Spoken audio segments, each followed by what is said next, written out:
प्यारे बच्चों, बहुत समय पहले एक राज्य में एक बहुत ही ईमानदार और न्यायप्रिय राजा राज्य करते थे। उनका एक मंत्री भी बेहद बुद्धिमान था।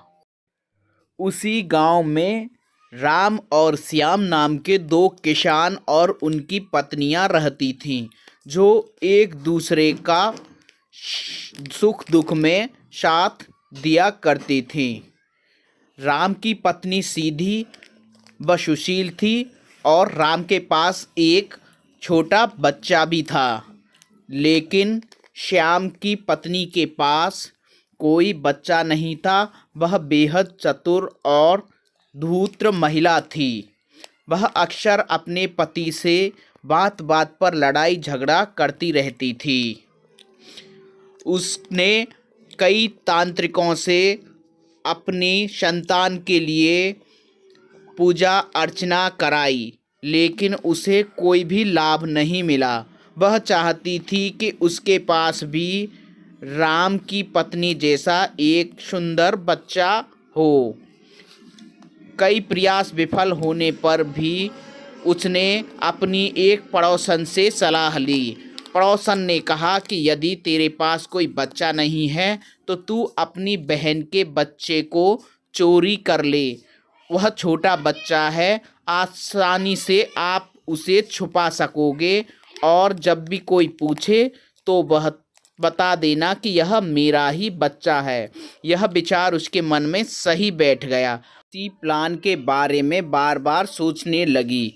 एक दिन राम और उसकी पत्नी जब किसी काम से बच्चे को घर में छोड़कर घर से कुछ दूर जंगल में काम करने के लिए गए थे, तब उस श्याम की पत्नी ने यह सुंदर अवसर समझा और वह चोरी छुपे उनके घर पहुंच गई और उनके घर चारपाई पर खेल रहे बच्चे को इधर उधर देखकर चोरी करने की प्लान करने लगी। और मौका देखते ही उसने चारपाई पर खेलते बच्चे को लाड प्यार कर अपने पास बुला लिया और उसे अपने कपड़ों में छुपाकर ले जाने लगी और इसी तरह उसे वह अपने घर ले आई। बच्चे को घर में छुपा लिया। बच्चे को घर पर लाकर वह बेहद खुश हुई और बच्चे को खिलाने लगी। बच्चा बेहद नादान था, वह कुछ भी समझ नहीं पा रहा था।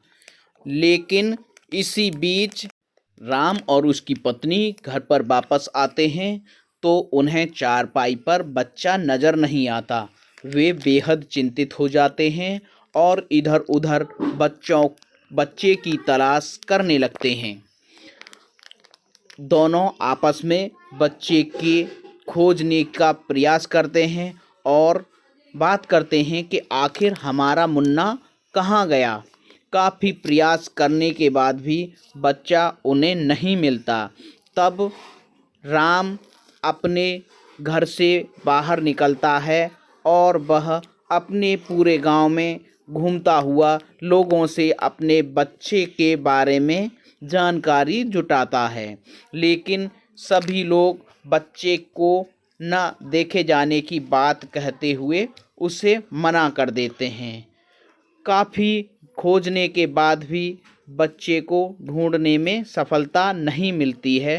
तब राम की पत्नी अपनी बहन के पास जाती है और वह उसके पास अपने बच्चे को देख लेती है।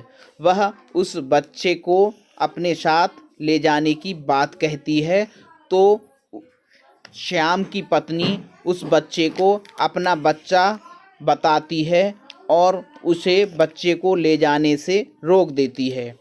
दोनों में काफ़ी देर तक बातचीत होती है, लेकिन वह मानने को तैयार नहीं होती है, जिससे राम की पत्नी बेहद सुस्त और नाराज़ हो जाती है। लेकिन वह श्याम की पत्नी उसे मीठी मीठी बातें बताकर वापस भेज देती है, लेकिन बच्चा नहीं देती, जिसके बाद दोनों वापस निराश होकर घर पहुंच जाते हैं और प्लान करते हैं कि वह अब इस मामले में न्याय के लिए न्यायप्रिय राजा के पास जाकर पूरी घटना बताएंगे और तब जाकर उस चतुर औरत से अपने लाडले मुन्ने को वापस लेंगे। दोनों आपस में बातचीत कर काफ़ी निराशा भाव के साथ राजा के महल की ओर जाने का प्लान कर लेते हैं और देखते ही देखते दोनों राजा के महल की ओर बातें करते हुए चल देते हैं। दोनों आपस में बातें करते हैं कि किसी तरह हमारा मुन्ना हमें मिल जाए, हम राजा के सामने गुहार लगाएंगे। देखते ही देखते वह राजा के महल में पहुंच जाते हैं, जहां उनकी मुलाकात एक दरबार में मौजूद मंत्री से होती है। यह मंत्री बेहद चालाक और चतुर था। वह उन्हें आने का कारण पूछता है तो वह दोनों यह बात मंत्री के सामने बता देते हैं। वह उन्हें राजा के सामने पेश करता है तो राजा उनकी बात पूरे ध्यान से सुनते हैं और न्याय का आश्वासन दिलाते हैं, जिसके बाद उस चतुर औरत श्याम की पत्नी को भी दरबार में बुलाया जाता है और दोनों से बच्चे के बारे में पूछा जाता है।